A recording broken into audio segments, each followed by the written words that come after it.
mundano, e até eu entrei nessa má conversação. Que isso, pastor, lá no Parque do Povo, fazendo ginástica, exercício, caminhando, correndo, ele deveria estar evangelizando, pregando, e nós naquele amor, né, aquela santidade, condenando até o nosso próprio pastor, e até eu, por causa dessa má conversação, me corrompi, e entrei na dança e falei mal do pastor também.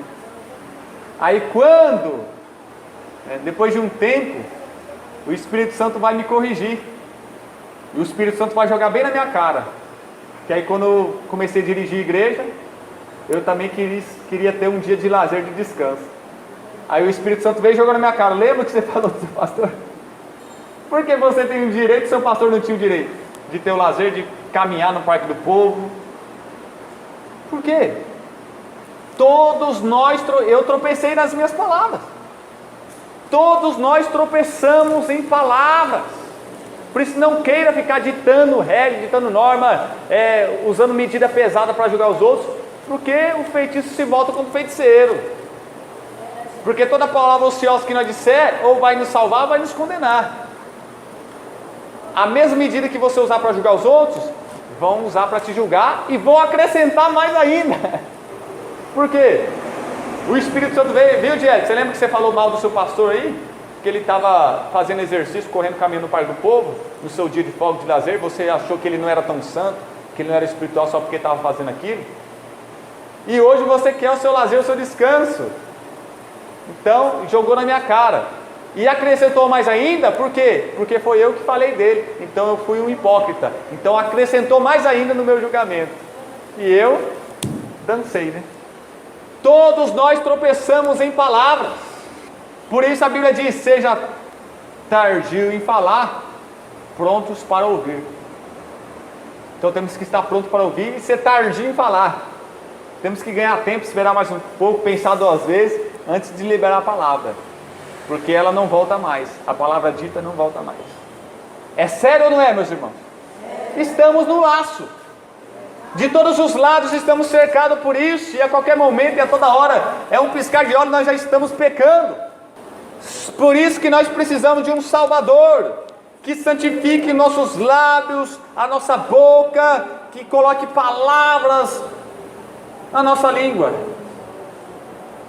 Por isso que Paulo exorta Timóteo a ter uma linguagem sã, a falar aquilo que convém a sã doutrina, a não perder tempo com debates e discussões acerca de religião, genealogias, porque isso não edifica em nada, e que as más conversações corrompem os bons costumes, e que acerca de pecados, acerca de palavras feias e vergonhosas, que não seja nem mencionada entre nós, que não seja nem assunto de conversa entre os crentes.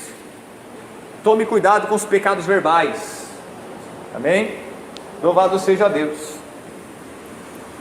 Se alguém não tropeça em palavra, o tal varão é perfeito e poderoso para também refrear todo o corpo. Mas todos tropeçam. A meta é essa.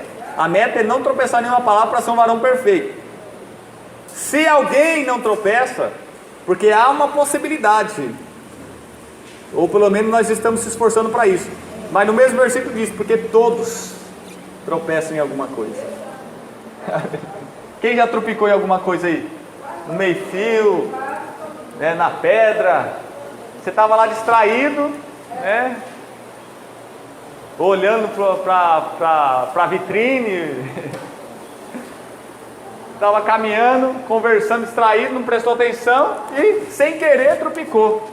E o crente quando não vigia, de repente, sem querer, do nada ele solta a palavra indevida que não era para falar. Temos que estar 24 horas em posição de combate, sempre ligados, prestando atenção, mantendo a guarda, porque isso pode acontecer a qualquer hora, a qualquer momento, com qualquer pessoa, em qualquer situação. Ora, nós pomos freios na boca dos cavalos, para que nos obedeçam e conseguimos dirigir todo o seu corpo. O homem consegue, até o rei da floresta, da selva, o leão, o homem doma, coloca na jaula, joga sedante, torpedos. O homem dominou toda a natureza, os animais, aves, répteis, peixes. Até o cavalo selvagem coloca freio e domina, doma, amansa. né, e treina o cavalo, e ele obedece certinho, aquele cavalo de marcha, quarto de milha. Lá na minha cidade tinha maior rancho da América Latina. Era o maior ou um dos maiores, uma coisa assim. Tinha aqueles cavalos quarto de milha, treinados, marchador. Mas o homem não conseguiu colocar um freio em sua língua. Não conseguiu domar a sua língua. Para você ver como que a língua é forte, mais do que um animal selvagem. Vede também as naus, que sendo tão grandes e levadas de impetuosos ventos, se viram com um bem pequeno leme, para onde quer a vontade daquele que os governa. Você vê, o carro é grande e aquele que controla o carro é pequeno, é o volante. A moto, né, é grande, o guidão é bem menor que a moto, e é o guidão que controla a moto. E a nossa língua é bem pequena, mas controla a nossa vida e nosso corpo. Assim, a língua é um pequeno membro e gloria-se, se acha, de grandes coisas. Vede quão grande bosque um pequeno fogo incendeia. Uma bituca de cigarro, jogou ali no acostamento, daqui a pouco, ó, vem o vento, espalha, vira um fogaréu. A língua também é um fogo, como uma bituca de cigarro, é bem pequenininha, mas causa um estrago enorme, como um mundo de iniquidade. A língua está posta entre os nossos membros e contamina todo o corpo, contamina a nossa vida, nos apodrece, nos torna nojento, fedorento diante de Deus. A nossa língua, as palavras pecaminosas, pecados verbais, inflama o curso da natureza, porque dependendo do que a gente fala, causa tanta coisa, é confusão, é guerra, é desentendimento, tristeza. Com as nossas palavras nós causamos muitas coisas, tem muitas consequências. E também é inflamada pelo inferno. O inferno se aproveita disso. O inferno tira vantagem disso, acha brecha aí. É o alimento do inferno. Que terrível, né, meus irmãos?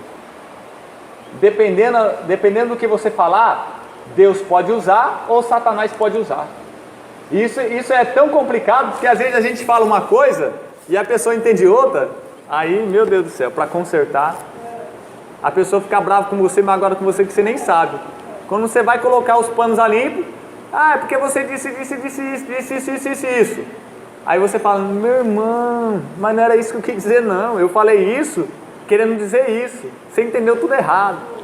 É complicado, é ou não é?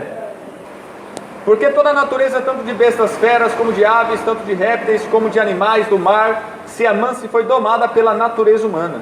Mas nenhum homem pode domar a língua, é um mal que não se pode refrear, está cheio de pessoa imortal. Com ela bendizemos a Deus e Pai, e com ela amaldiçoamos os homens, feitos à semelhança de Deus. De uma mesma boca procede bênção e maldição. Meus irmãos, não convém que isso se faça assim. Porventura deita alguma fonte de um mesmo manancial de água doce e água amargosa? Meus irmãos, pode também a figueira produzir azeitonas ou a videira figos? Assim tampouco pode uma fonte dar água salgada e água doce. Em nome de Jesus, que Deus abençoe, que o Espírito Santo fale mais e melhor aos nossos corações.